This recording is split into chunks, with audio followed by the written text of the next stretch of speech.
ምህረትና አለሙ በአጋጣሚ ነበር የተዋወቁት። በፍቅር እንደከነፉ ምህረት እርጉዝ መሆኗን አወቀ። ታዲያ በዚህ ጊዜ እንድትጠነቀቂ ነግሬሽ ነበር፣ የኔ ልጅ አይደለም፣ ሄደሽ አባቱን ፈልጊ በማለት ይክዳል። ምህረትም ምንም እንኳን ብትጠነቀቅም ሳይታሰብ የተረገዘው ልጅ እወልዳለሁ ብላ ወሰነች። ቤተሰቦቿ ማርገዟን ሲያውቁ አዋረድሽን ብለው አፈሩባት። የቤተሰቦቿ ቤት የስቃይ ቤት ሆነባት። አማራጭ ስላልነበራት እዛው ቤተሰቦቿ ቤት ሆና ልጇን ወለደች። ከዛም በኋላ ብቻዋን ብዙ ተሰቃየች። ችግሩ ሲጸናባት ለልጇ የወተት እንዲሰጣት ለማድረግ ጓደኞቿን፣ ቤተሰቦቿን፣ ሽማግሌዎች ይዛ ብትጠይቀው አሁንም በክህደቱ ጸናበት። የተለያዩ የሰው ማስረጃዎችን ይዛ ለፍርድ ቤት ብታቀርብም ፍርድ ቤትም ቀርቦ ሕፃኑን አይኑን እያየ በድጋሜ ካደው። ከዚህ በኋላ ምህረት አባቱን መጠየቅም ሆነ አለ ብላ ማሰብ ተወች። ቤተክርስቲያን ሄዳ አለቀሰች። ፈጣሪ ያበርታኝ፣ ለልጄ ልጠንክርለት እባክህ እያለች ከልቧ በእንባ ለመነችው። የሆነ ሸክም ከላይዋ ላይ ሲወርድ ተሰማት። በቃ ከዛን ቀን በኋላ ምህረት አዲስ ሴት ሆነች። ማልቀስ ተወች። ጠንካራና ቁራጥ ሴት ሆነች። ገና ያየው ሰው ሳይቀር ቁርጥ እሱን የሚለው ሕፃን የአባቱን መልክ እንደያዘ በብዙ ፈተና አደገ። እናቱ እሱን ለማሳደግ ያልሰራችው ነገር የለም። ከቤተሰብ ከሰፈር ሐሜትና የዕለት ተዕለት ስድብ ጋር እየታገለች የነገ ተስፋውን እያሰበች ህይወቷን ሁሉ ለሱ ሰጣ ልጇን አስተምራ ለቁም ነገር አበቃችሁ። ልጇ አቤልም በጣም የተረጋጋና ለእናቱ ታዛዥ፣ ሰውን የሚያከብር መልከ መልካምና ትሁት ልጅ ሆነ። ፈጣሪ ልፋቴን አይቶ ጥሩ ስርዓት ያለው ልጅ ሰጠኝ እያለች ሁሌም ታመሰግናለች። አቤል ተመርቆ ባንክ ቤት ከተቀጠረ አመት እንኳን ሳይሞላው ባንኩ ለሰራተኞች የሚያመቻቸውን ብድር በመጠቀም ለእናቱ ኮንዶሚኒየም ቤት ገዝቶ ከቤተሰቦቿ ከሱ ደግሞ አያቶች ቤት ወጥተው መኖር ጀመሩ። ታዲያ የዚህ ቀን እናቱ ፊት ላይ ያየው ደስታ እስከ ዛሬ ድረስ አይቶት አያውቅም። ምህረት ደስቷን መቆጣጠር አቅቷት በደስታ አነባች። ፈጣሪዋን አመሰገነች። አበርታኝ እንዳለችው አበርትቶ ልፋቷ ፍሬ አግኝቶ ስታይ እንዴት አታመስግን። የአያቶቹን የፍቅር ፊት አይቶ የማያውቀው አቤል ይህ ከነርሱ ተለይተው የጀመሩት አዲስ ህይወት ለሱ የተለየ ትርጉም ነበረው። አቤል ከዝምተኛነቱና ከትህትናው ጀርባ በተለያየ ጊዜ እየሰማ ያደገው መልስ ያላገኘለት ትልቅ ጥያቄ አለው። አሁን አቤል አባቱን ከስም ውጪ የማያውቅ በእናቱ ሞቷል እየተባለ ከተነገረው በአያቶቹና በሰፈር ሰዎች ደግሞ ከአንዴም 2-3 ልጅ አይደለህም ብሎ እንደካደው ከሰማ ውጪ ቀይ ይሁን ጥቁር፣ አጭር ይሁን ረዥም ምንም የሚያውቀው ነገር የለውም። አቤል የእናቱ ወላጆች አያቶቹ ሁሌም ለእናቱ የሚያሳዩት የንዴትና የቁጣ ፊት ግራ ያጋባዋል። እሱንም አሁን ትልቅ ሰው እስከሚሆን ድረስ እንደተቆጡት መሆኑና አንድም ቀን እንደ ልጅ ፍቅር ሳያሳዩት ማደጉ ጥያቄ ይፈጥርበታል። ጓደኞቹ አያቶቹ ጋር አንድ ላይ እንደሚኖር ሲናገር ቀጥለው የሚያነሱት የመሞላቀቅና የአያት ፍቅር ለእርሱ እንግዳ ነበር። አያቶቹ አይደለም ሊያሞላቅቁት፣ አይደለም እንደ ልጃቸው ሊሳሱለት ይቅርና እንደ ማንኛውም ልጅ እንኳን አይተውት አያውቁም ነበር። እናም ከዚህ ፍቅር ከሌለበት ባዶ ቤት መውጣቱ ለሱ እፎይታ ነው። አቤል ጥግ ድረስ የሚያውቀው የእናቱን ፍቅር ብቻ ነው። ዓለም ላይ እንደኔ እናቱ የምትወደው የለም ብሎ ለመከራከር እስኪቃጣው ድረስ የእናቱን ፍቅር ይመሰክራል። ለሱ ስትል ያየችውን እያንዳንዷን ነገር በፍጹም አይረሳም። እናቱ ለሱ ሁሉ ነገሩ ናት። በተደጋጋሚ ከወላጆቿ ጋር አግቢ፣ እገሌ ሊያገባሽ ይፈልጋል እያሉ የሚመጡ ሽማግሌዎችን በቁጣና በብስጭት በፍጹም አላደርገውም፣ አሁን እኔ ህይወት የለኝም፣ ህይወቴ ልጄ ብቻ ነው ብላ ስትመልስ በመጋረጃ ተከልሎ ሰምጧል። በተለይ ትልቅ ከሆነ በኋላ ሲያስበው ይገርመዋል። ለሱ ስትል የገፋችው የራሷ ህይወት ያሳስበዋል። ምናልባት እኔ ባልኖር እኮ እያለ እንቅፋት እንደሆነባትም ያስባል። ብቻ ግን የእናቱ ነገር አይሆንለትም። ፈጣሪም ረዳውና በስተመጨረሻም እናቱን ማሳረፍና የተሻለ ህይወት እንድትኖር ለማድረግ ቻለ። በስራ አጋጣሚ ከነጋዴዎች ጋር ተዋወቀና በስራው በትህትናው ወደዱት። ከነርሱ ጋር አብሮ እንዲሰራ ጠይቀውት የንግድ ስራን ተቀላቀለ። አቤል ስራውን ለመልመድና ትርፋማ ለመሆን ብዙም አልፈጀበትም ነበር። የእናቱን ቤት ለራሱ አድርጎ በጣም ዘመናዊ ቤት ለእናቱ ገዛ። ከኖረበት የከፋ ድህነት ቀስ በቀስ ሙሉ በሙሉ ለመውጣት ቻለ። ለእናቱ አዲሱን ቤት ቁልፍ ሲሰጣት ሁሌም ሰላም የሚነሳውንና ጥፋተኝነት እንዲሰማው የሚያደርገውን ነገር ለእናቱ ነገራት። እማዬ ምን ያህል እንደምወድሽ ታውቂያለሽ። ለእኔ ያደረግሽውን ነገር ምንም ባደርግ እንደማልመልሰው አውቃለሁ። ግን በቃ አሁን የራስሽን ህይወት እንድትኖር ይፈልጋለሁ። ልጅ ሆኜ ሊያገቡሽ የሚመጡ ሰዎችን ስትመልሽ ይሰማ ነበር። በዚህ በጣም አዝናለሁ። እኔ በእንጀራ እናት እንዳላድግብሽ ስትይ ብቻሽን ተሰቃይተሻል። አሁን ግን ይበቃሻል። ውበትሽ እንዳለ ነው፣ እድሜሽም ገና ነው። እኔም ራሴን ችዬልሻለሁ። በቃ የራስሽን ህይወት ኑሪ ብሎ አቀፋት። ምህረት የሰማችው ነገር ፍጹም ያልጠበቀችውና ያልገመተችው ነበር። ልጇ እንዴት ይህን ሁሉ ነገር ሊረዳ እንደቻለ ገረማት። አቅፋው አለቀሰች። የኔ አስተዋይ ልጅ አድገህ ደርሰህልኝ እናትህን ለመምከር በቃ ብላ በስስት እያየችው ፈገግ አለች። ምህረት የልጇን ይሄን ንግግር ስትሰማ እስከዛሬ ደብቀው የቆየችውን እውነት ለመናገር ጊዜው አሁን ነው ስትል አሰበች። ይዛው ወደ ሶፋው አመሩና ቁጭ አሉ። አቤልዬ የምነግር ነገር አለ፣ በደንብ አድምጠኝሽ አለችው። አቤል በድንጋጤና ግራ በመጋባት ተመለከታት። ልቡ በጣም ይመታ ነበር። ምን ልትነግረው እንደሆነ ገምቷል። ሁሌም ሚስጥር የሆነው የአባቱን ነገር ልትነግረው እንደሆነ ውስጡ ነገረው። እማ ስለ አባዬ ነው አይደል አለ ለመስማት ቸኩሎ። አዎ ልጄ ስለ አባትህ ነው። ሞቷል ብዬ ነገርኩህ ውሸት ነው። አባትህ በህይወት አለ አለችና በረጅሙ ተነፈሰች። አቤልም ትልቁ የህይወቱ እንቆቅልሽ ስለተፈታለት ደስ አለው። ሊያቋርጣት አልፈለገም። ቀጣዩን ለመስማት በጉጉት ቁልጭ ቁልጭ እያለ ተመለከታት። እርግጥ ነው ለኔ ሞቷል። ያኔ ፍቅር ስንጀምር ያላንቺ አልኖርም ያለኝን አምኜው ነበር። በልጅነቴ በፍቅሩ ከነፍኩ። ድርጊቱን ሳይሆን ቃሉን አመንኩት እና ሳላስበው አንተን አረገዝኩ። ቀለል አድርጌ ነገርኩት። ምላሹ ግን አሁንም ድረስ ሳስበው ሰውነቴን ይወረኛል። ዓለም የተደፋብኝ መሰለኝ ልጄ። ሁሉም ነገር ዞረብኝ። የኔ ልጅ አይደለም አለኝ። ከሱ ውጭ ወንድ እንደማላውቅ አሳምሮ ያውቃል። አስወርጂው፣ አለበለዚያ ግን አይንሽን አልይሽ አለኝ። ለመንኩ፣ አስለመንኩ፣ አላውቅም ብሎ ካደ። ፈጣሪ የሰጠኝ ለበጎ ነው ብዬ ለመውለድ ወሰንኩ። ቤተሰቦች ፊታቸውን አጠቆሩብኝ። በተከበርንበት ሰፈር አሳፈርሽን ብለው መግቢያ መውጫ አሳጡኝ። ግን ምን ላድርግ አቤልዬ? ምርጫ አልነበረኝም። ቤተሰቦቼ ቤት መኖሬን ቀጥዬ እዛው አንተን ወለድኩ። ብቻዬን ብዙ ተሰቃየው። ሲከብደኝ በድጋሚ አባትን ፈልጌ ሰው ላኩበት።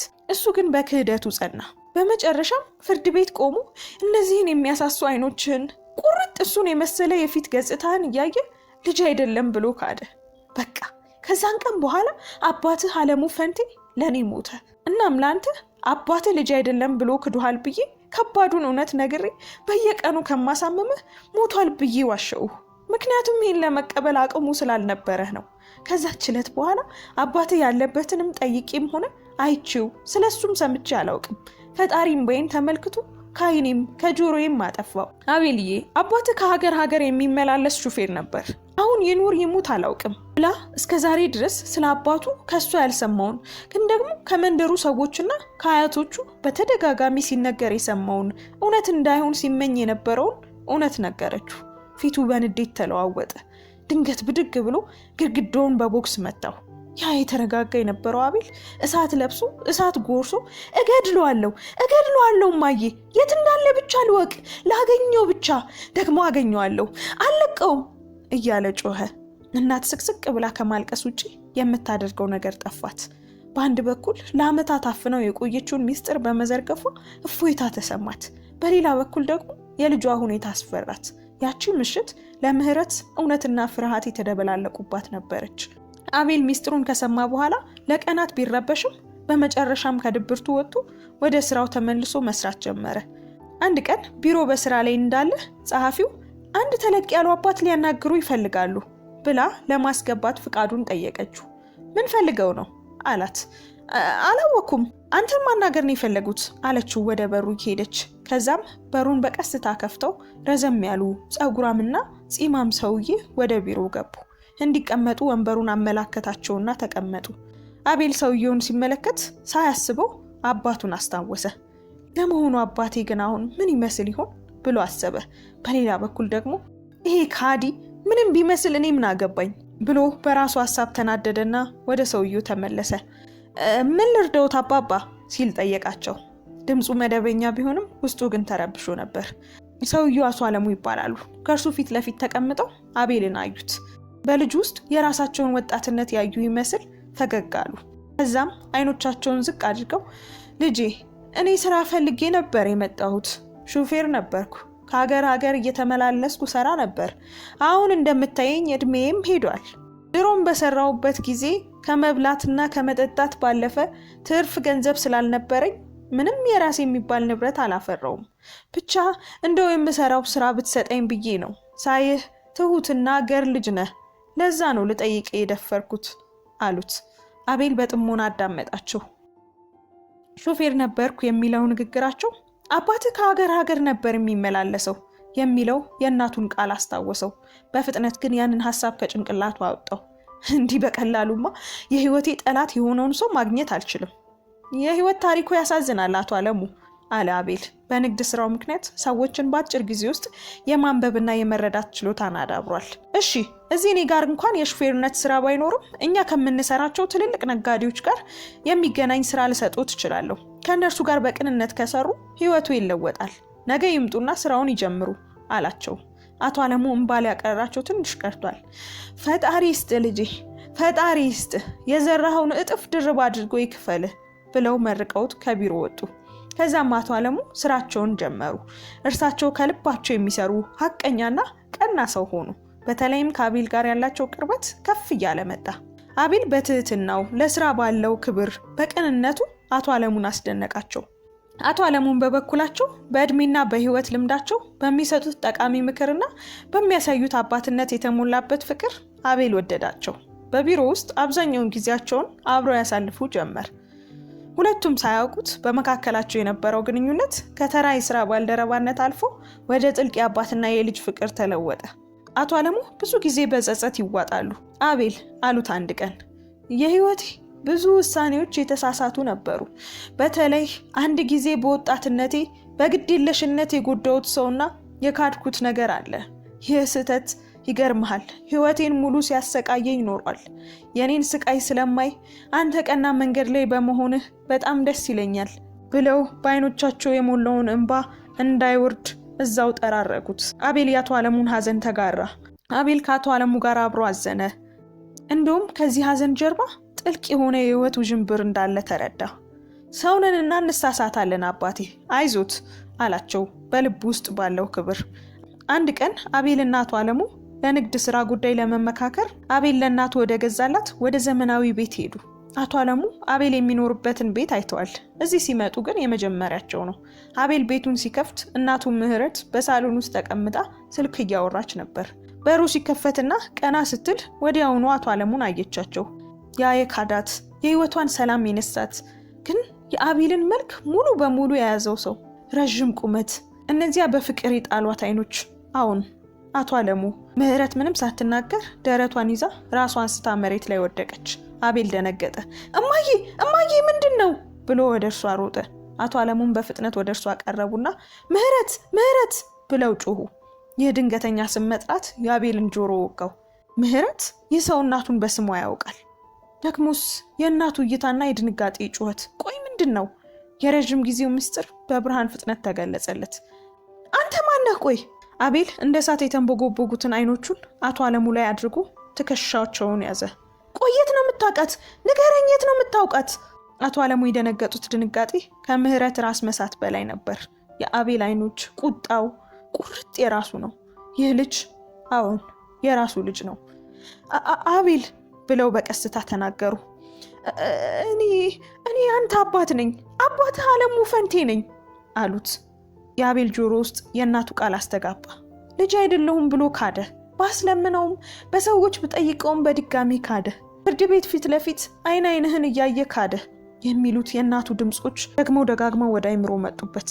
አቤል በንዴት ተሞልቶ አቶ አለሙን ከፊት ለፊቱ ገፍቶ ጣላቸው። አንተ ልጅ አይደለህም ያልከው ሰው ነህ። አንተ ነህ አይደለ? አንተ ነህ ልጅ አይደለህም ብለህ ካድከኝ። አንተ ነህ ደጋግመህ እናቴን ያቆሰልካት።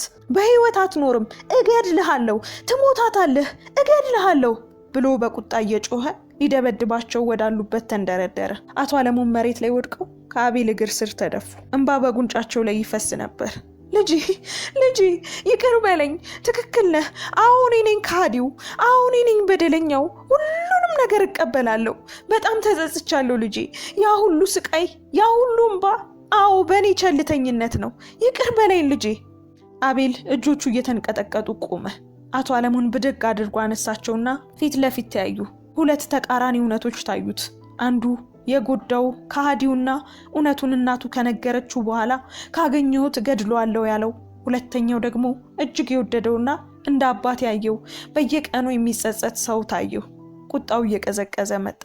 የአቶ አለሙ ሐቀኛ ጸጸትና በእናቱ ምክንያት የተፈጠረው እጅግ አስገራሚ ሁኔታ ማመን አቃተው። በራሱ አባት ላይ እጁን ማንሳት አልቻለም። ሄዶ ከአባቱ ጀርባ ያለውን ግድግዳ በጨበጠው ቦክስ በንዴት ነረተው። ተረጋጋና እጁን ዝቅ አደረገ። አቤል ከዛም በኋላ መሬት ላይ ተንበርክኮ ለምን አደረከው ሲል በሹክሹክታ ጠየቀው። አቶ አለሙ ሲቃ እየተናነቃቸው የወጣትነት ግዴለሽነት ነበር ልጄ፣ ፈራው። አባቴ የመሆን ኃላፊነትን ፈራው። ለዛም ካድኩ። ይሄ ጸጸት ግን ዛሬ ባየሁ ጊዜ አንተም ለኔ ባደረከው መልካም ስራ በሰውነትክ ዘላለሚን ሲያቃጥለኝ ይኖራል አሉት። ምህረትም ነቃች። አቶ አለሙን በድጋሚ ያየቻቸው። ከአቤል ጋር ሲነጋገሩ ሰማች። የአመታት ስቃይና ቁጣ እንባ ሆኖ ከዓይኖቿ ፈሰሰ። ምህረት አሉ አቶ አለሙ ወደሷ እየተሳቡ። የልጄን ህይወት ስላበላሽሁት ይቅርታ። ልጄን አጣሁት ብዬ በጸጸት ስኖር ልፋትሽን ፍሬ ፊት ለፊቴ ሳየው እሱን እዚህ ለማድረስ ልብሽ ምን ያህል እንደተጎዳ ተሰማኝ። ይቅርታ አድርጊልኝ ምህረት። አቤል ወደ እናቱ መጣና እጇን ያዘ። ሁለቱም ወደ አቶ አለሙ ተመለከቱ። ምህረት ልጇ ያየውንና ያገኘውን የአባትነት ፍቅር መካድ አልቻለችም። አለሙ አለች ምህረት ድምጿ በስሜት ተሞልቶ፣ አምላክ ፍርዱን በራሱ ጊዜ ሰጠ። ልጅህን መካድህ ህይወቴን አበላሽቶብኛል ብዬ ሳስብ ልጄን ከሌላ ሰው ይልቅ አንተን በስህተት አባቱ አድርጎ እንዲወድህ አደረገው። ስራው ድንቅ ነው አለች። አቤል ወደ እናቱ ተመለከተ። እናቱን የጎዳውን ሰው ይቅር እንዲባል ማንም ሊጠይቀው አይችልም። ግን ደግሞ እሱ ያጎደለውን የአባትነት ፍቅር በዚህ ሰው ውስጥ በአባቱ ውስጥ ዳግመኛ አግኝቷል። በአቤል ድፍረትና በእናቱ ፍቃድ አቶ አለሙ በልጃቸው ህይወት ውስጥ እንዲቆዩ ተፈቀደላቸው። አቶ አለሙን በጸጸት ተሞልተው ለምህረትና ለአቤል ክብርና ፍቅር ሰጥተው መኖር ጀመሩ። ታሪኩ በክህደት ተጀምሮ በጸጸት አልፎ ባልተጠበቀው ይቅርታና በአዲስ ቤተሰብ ተጠናቀቀ።